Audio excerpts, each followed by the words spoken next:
So the secret to success is all God. Everything comes back from God. Our job is to do what's accepted, follow a business plan, a work ethic. And then on the other side of the coin is pray and give charity. So that's the ingredients that get it all working. Like, talk about Shark Tank, they're taking, a shark as a partner. I chose God as my partner. And I said, that's, I train people. I said, start giving charity in your first check. Don't say, when I make money, I'll give money. When you're struggling, you got your $1, give 10 cents, give 20 cents, and say, God, the more money I make, I'll pass it along. Your network is your net worth. Come listen to some of the most successful people I know share invaluable knowledge, stories, and advice in real estate, business, and beyond. This is Weiss Advice. Whether you want to take your business or personal life to the next level, look no further. Welcome back to Weiss Advice. I'm your host, Yonah Weiss. It gives me great pleasure to be joined today by Ira Zlotowitz. How you doing, Ira? Very good. How are you? Thanks so much for hosting. Mr. Zlotowitz, it's my pleasure. First of all, just a little background. Ira is one of the most preeminent names in the commercial real estate industry. Leading now Eastern Union, which is one of the top mortgage brokerage companies in the country. If not the top, $5 billion in loans this year alone. Is just incredible. But beyond that, we want to talk and get to know Ira. Who's Ira? Who's the man behind the founder of this, one of the top mortgage brokers commercial real estate industry knows. Let's just jump into it. I want to touch on just some news about your company and some of the progress that's been happening in the past few months with the onset of this pandemic and everything. But I want to get to that in a little bit. Maybe we just progressionally to get to that. So how did you start? Now, if people don't know who Ira Zlotowitz is, in the Jewish world, Zlotowitz is a household name. At least now it is, because your father, of blessed memory, started one of the largest English publishing house for Jewish books. So how did Ira Zlotowitz come to the commercial real estate industry from there? I appreciate that. It's really not from there. It's that I always had a interest in business. And I actually, interestingly enough, those who know me, when I was in high school, I wrote a business plan. Then it was very foreign, these ideas, because there wasn't a thing called Uber and all these different things. But I was always into logistics. And I had this idea that the only three things that people drop off and pick up are dry cleaning, shoe repair, and then there was film developing that doesn't exist anymore. And my idea was to open up a Klishim, cleaners, shoes, and film. The acronym was Klishim. And I wrote a business plan, one central location. You could drop it off, deliver it to your office, pick it up from your car parking lot. And I had a crazy idea. And I was thinking about starting it. And my father said, I have a friend of mine who's in real estate. Why don't you go meet him? And I met him. And I took a job as a broker. And I liked real estate, but never knew. I didn't wake up saying real estate was my thing. And, that was it. Stayed in the mortgage business ever since. And here I am today. Well, that's incredible.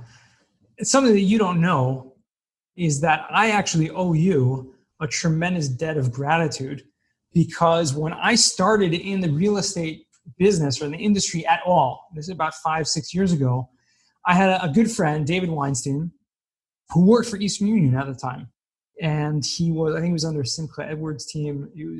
He only worked for Eastern for about a year or two.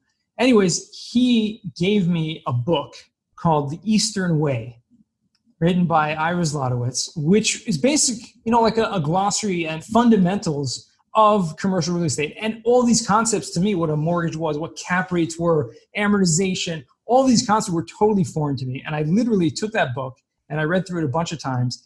And it allowed me to, within like a few weeks, to have real intellectual conversations with lenders. And I was getting on the phone with banks and with lenders and with people looking for mortgages and start doing deals just from the little information I had from that book and from David himself. So you mentioned that's the one connection. As my father, blessed memory, was a publisher, I published my one book on real estate.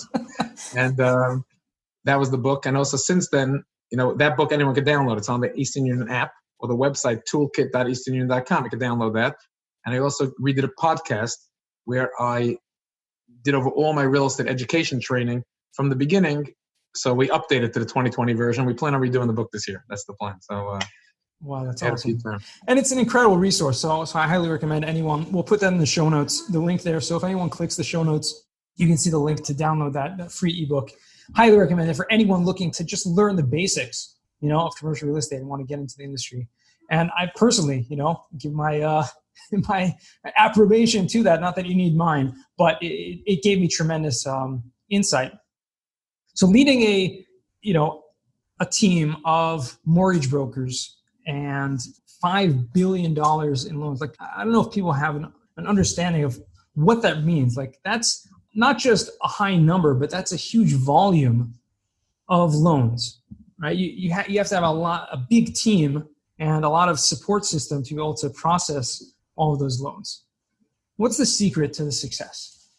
So the secret to success is all God. Everything comes back from God. I was brought up, our job is to do what's accepted, follow a business plan, a work ethic, and follow that plan. And then on the other side of the coin is pray and give charity. So that's the ingredients that get it all working. Like, talk about Shark Tank, they're taking, a shark as a partner. I chose God as my partner. And I said, that's, I train people. I said, start giving charity in your first check. Don't say, when I make money, I'll give money. When you're struggling, you got your $1, give 10 cents, give 20 cents, and say, God, the more money I make, I'll pass it along.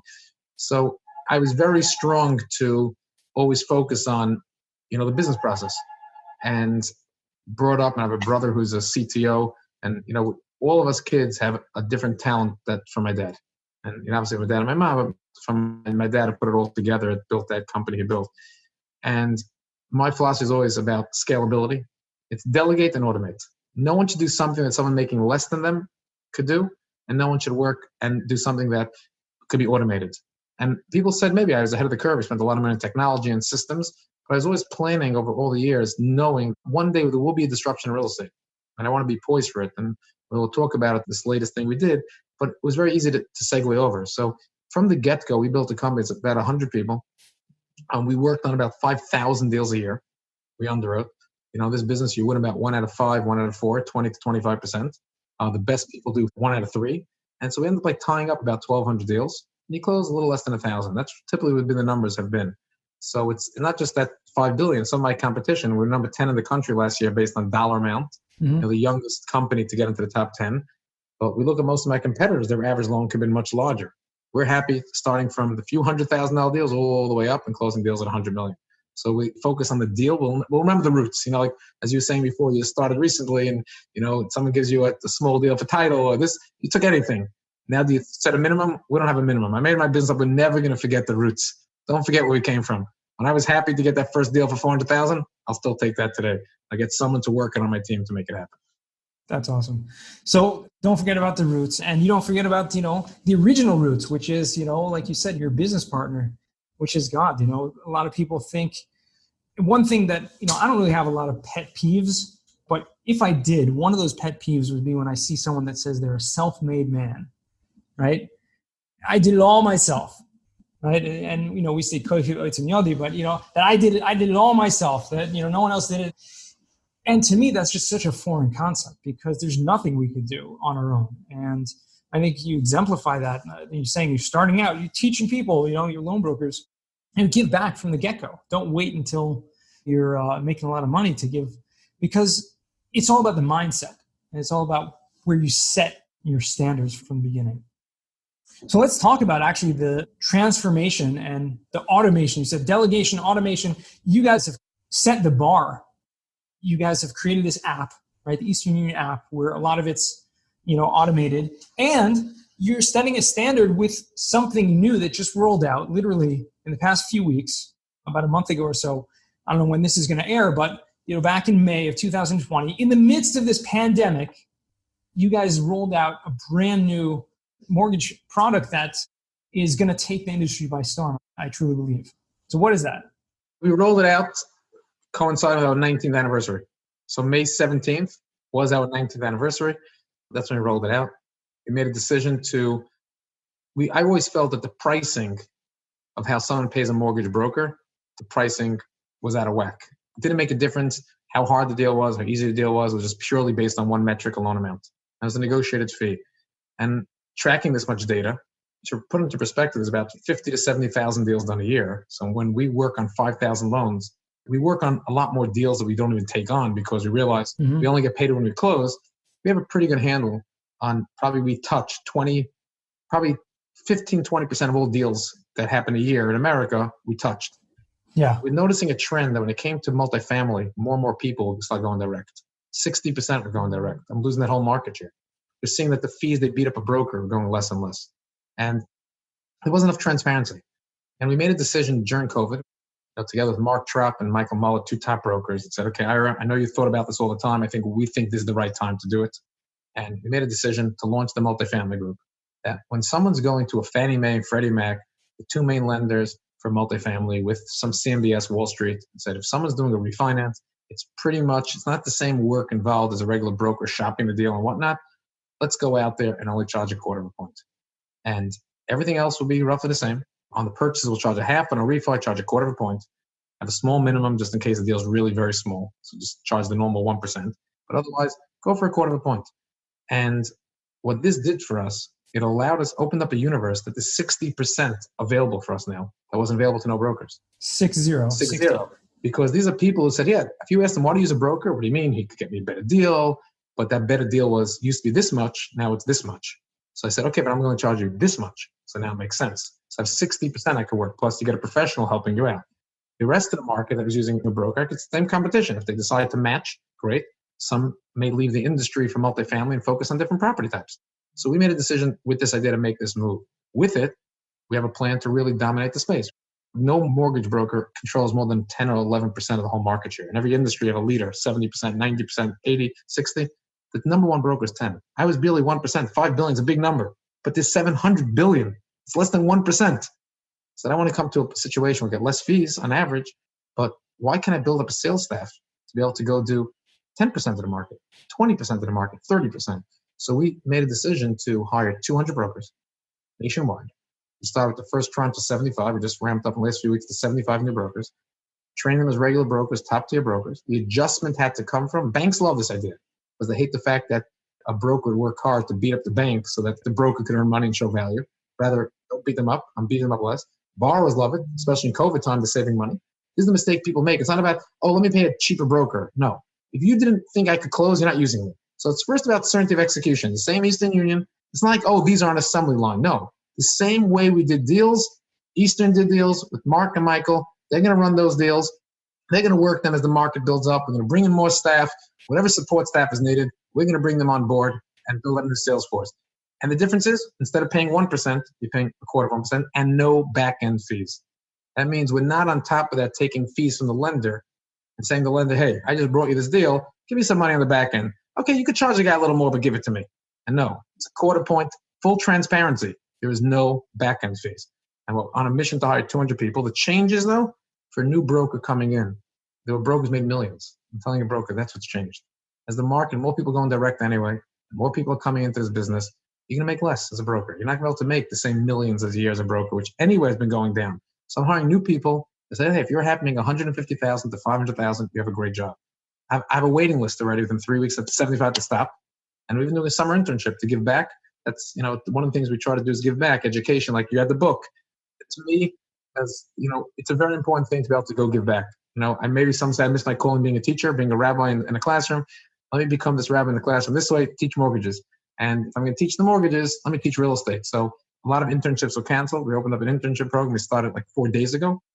And because it's most virtual and Zoom training. But we didn't realize how quick this was going to explode. As Gunning on here in 4 days, 275 people signed up. 275. You asked me how I process those loans. How am I going to deal with the number? Because 1,000 people. So in the process, but again, yes, before my brother Bruce's, his expertise is automation. And he knows all the off-the-shelf systems to automate processes that we could build things out. And look, be able to onboard already 275 people in the span of 4 days. That alone is a system. So, delegate and automate. Well, I sent 2 of those 275 your way. So thank you. And that's pretty incredible. Yeah, 1%. Another 25, you owe me one more, Oh, we'll get there. So this is amazing. I think it's something that every business can learn it doesn't matter if you're in real estate, doesn't matter if you're in mortgages, doesn't matter if you're in anything, the entrepreneurial ship that you exemplify in that you can take a product and innovate within that product and do something that, the industry's been doing for decades and just completely make I don't know what the word is, a disruption, if you will, to that standard. Yeah. So listen, I made a decision when I came into business. This is before Netflix, but I always wondering why did my dad used to point out, look at Palm Pilot. Palm Pilot was the, and then they let BlackBerry come in, and BlackBerry let Apple come in. Why? And I said, I'm never going to be Netflix to Uberize that in my business. So, someone said a great thing from Goldman Sachs that retail was like an old person with underlying conditions that had 5 to 7 years to live. Along came COVID, it gave it 3 to 6 months. I feel about my business. Everyone around me is automating. Every bank is streamlining the process. As time goes on, they're marginalizing the value of a broker. Like, how do we make money, you and your business? Mm-hmm. You get paid off the inefficiencies. There's inefficiencies around us. We figure out how to streamline them a little bit. We get paid for those services. But as things around us become less and less inefficient, you start running into a problem. So I realized the market, we have 3 years left before multifamily goes like 1 to 4 family homes. Quicken Loans just went to an IPO. I'm thinking, you think he doesn't plan on doing apartment buildings also? Wow. I want to be there in that next, the next curve is going to be. So yeah, did I maybe lose income for the next few years? That was the mistake why Blockbuster went out of business. They never thought where Netflix was going. They should have lowered their fees day one. Netflix wouldn't have taken off. I said, I don't want that to happen to me. And for me, I said, I got to change this. And I said, if I have an opportunity now, let me disrupt in this segment of the business and keep my commercial business exactly the same. Incredible. Beautiful. And, like I said, just going back to the fact that you put your trust in, in a higher power. And so it's not just about, my own intellect and my own abilities. There's a real, sense of satisfaction in that that you're doing the right decision. You're making those right decisions because you have that partner, right, who's backing you. If you had a partner with such big pockets, you'd be much more. He has unlimited pockets. Exactly. It's incredible. So I want to jump right now. I know we're running out of time. This has been incredible and get to know you a little bit better and the company as a whole, but let's get into the final four. Hey, before we get to the final four, I just want to tell you about Streamlined Podcasts. Okay. I could not have a podcast if I didn't work with Streamlined Podcasts. As simple as that. These guys are my go-to. They do all the editing of these audio pieces that you guys are hearing. And I really couldn't do anything without it. I literally tried to start a podcast for about a year, and it was just daunting to me to spend time writing show notes, to do the audio recording, editing, taking out the ums, the ahs, the spaces, everything. These guys make it sound so crisp, so clear at such an affordable rate. And for my listeners and my listeners only, you're gonna be thrilled. If you're ever thinking of starting a podcast or you have a podcast, check them out at streamlinedpodcasts.com. Set up a time to speak with them and use promo code WEISS, WEISS, and you can get 20% off your first month if you do end up signing up with them. I guarantee you it's going to be worth your while. We usually ask the first question is, what's the worst job that you ever had? But it sounds like you went straight into mortgages, but we're going to ask anyways. So the worst job I ever had is that actually I was always entrepreneurial. When I was in elementary school, I went to a bungalow colony in the summer, and people had the bungalows, and then usually down the hill was the dumpster for the garbage, and the truck used to come out.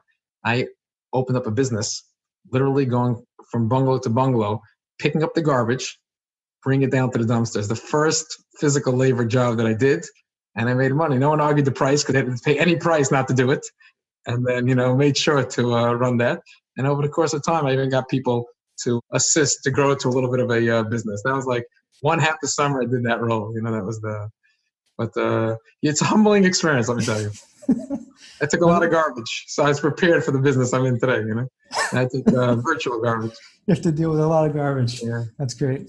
Okay, so the second question is, what's a book you've read that's given you a paradigm shift? So I read a book recently, which I think was a big game changer for me. It's called Think Like Amazon. And it basically breaks down the person who started for Amazon, their third-party sellers, that whole business, what is the core business today. that person wrote out in like 50 principles, basically. And he broke down everything. And I was able to read that. And basically, when I was reading it, I felt like it was like a godsend. Every mistake that I made, it explained why.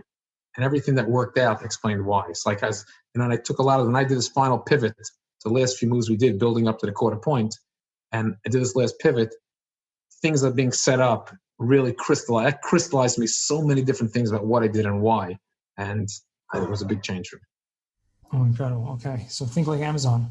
We'll put that in the show notes also. What's a skill or talent, something you'd like to learn? I would love to learn other languages.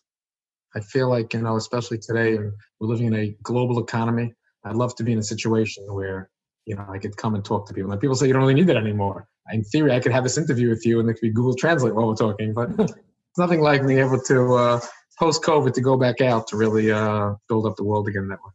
Communicate. Yeah, definitely. The final question I have for you, Ira, is what does success mean to you? Success means being able to make a difference and give back. So the driving force, that's why it's very easy. Like people ask me when I'm training people, I'm not focusing on how much they're making compared to the company. And each person, how can I help them? So that becomes the driver. So like a lot of people, if you do research on Eastern, you'd find out that we used to have a very high turnover rate. And the reason is because if someone calling us, Ira, give this guy a shot, give her a shot. She doesn't know anything, straight out of school. Can you teach her? She has no resume. And I felt there was some talent. I want to give that person a shot.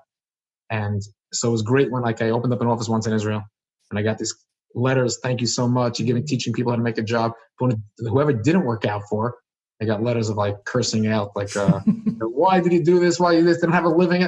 So I learned just to really just manage expectations better, but that's really the difference. On the flip side, I meet someone like yourself who could tell me, you're on podcast. I had no idea the story about you read the book. And you're saying is that one of the first few things you read. So I look back, that's really how many people in life, when I look back, could I made the difference by their life and relevant with they are today. It's the one thing I try to instill with people. And if you have an extra minute, I'd love to tell an amazing story. Yes. To tell people about charity is that, I tell everyone it works for me. You want to be successful, make a deal with God, and don't just take 20%. At a certain point, make it a 50-50 deal with God. You don't think you're making $1 million next year, right? Make a deal with God. Make God a deal. If you make $1 million, you go 50-50 with him. You never know. But I'll tell you the story I tell people about when it comes to charity and asking. So there's this kid outside a candy store, and he's staring inside, and the owner of the store sees him. He comes outside the store, gives the kid a candy. The kid says, no, thank you. The owner goes back in. The kid's staring at the candy in the window. So he comes back out to the store. And maybe they don't want one candy. He gives him a handful of candy. He says, no. Tells the kid, okay, he's getting frustrated. Come inside. Pick any candy you want, as much as you want. And the kid's not really looking. He doesn't really want to do anything. So the owner goes, okay, hold your hands together. I'm going to give you the candy. And the owner takes his own hands, put it into the candy dish, puts it on top of this kid's head, walking out, the kid's smiling.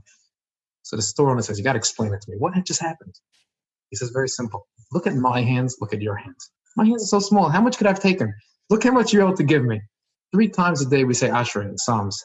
And we turn Posech Zidach. We tell to God, open up your hands. Give us from your. And if you turn it over to God and say, God, my father said, talk to God in English. He understands every language.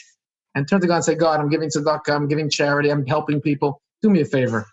Pay me back. And many times, God, don't pay me back. This guy was happy with one candy. I gave him what he needed. Whatever he needed, I gave him. But God, do me a favor. Pay me back. Not what my hands can hold. Let it rain. And that's it from there. So that's the knowing that he's the partner with unlimited money.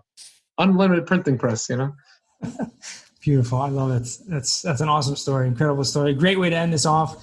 It's been a pleasure speaking with you. I appreciate, your time, taking time out to spend with us and share some of these incredible insights about your business. How can people find you? How can people get in touch with you?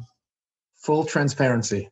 IRZ@easternunion.com, and my cell number is 917-597-2197. That is my number. It's not a Google number, preferably WhatsApp.